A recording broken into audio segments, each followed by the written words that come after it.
So this is a wrist and elbow pronation exercise. And what that means is my thumb starts on the outside and it comes and finishes on the inside. So it's the opposite of the supination, which it starts on the inside and finishes on the outside. The difference in the band application, if you've watched the supination video, is we started off before like this and we rotated under.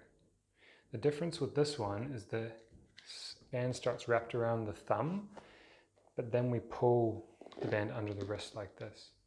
And you're going to wrap around a couple times. Go a little bit more towards the bottom of the hand.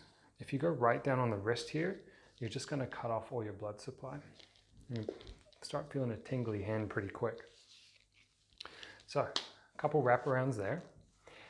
And the start position, thumb out to the side, and I'm going to try and turn my palm to face the ground.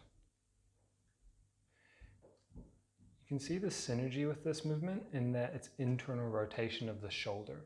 So what that looks like is as my hand goes down, if I keep going, then eventually the shoulder goes as well. So if I was reaching across, it kicks in with my abdominals as well. So you can start to see this sort of coupled movement throughout the whole body. If we're trying to just isolate the elbow, as I get to this end range position, try not to let the elbow swing out. It's not a bad thing, but right now we're not working on the synergy. I'm just trying to isolate this area here. Maybe you've got like an entrapment of your median nerve and you need to get this pronator to specifically do a little more work.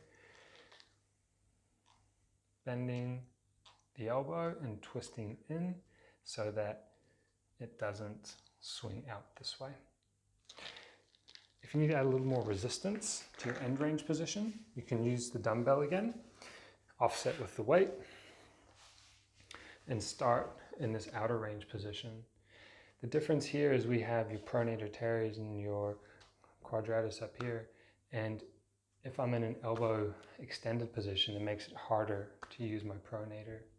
If I'm up here, it's a little bit easier.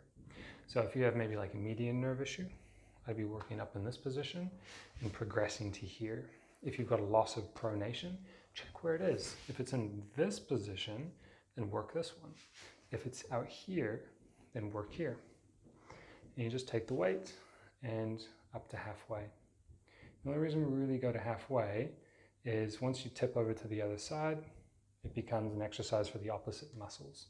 It's not like the band where it's the same resistance throughout the whole movement. Not bad to work this side, but not solely pronator.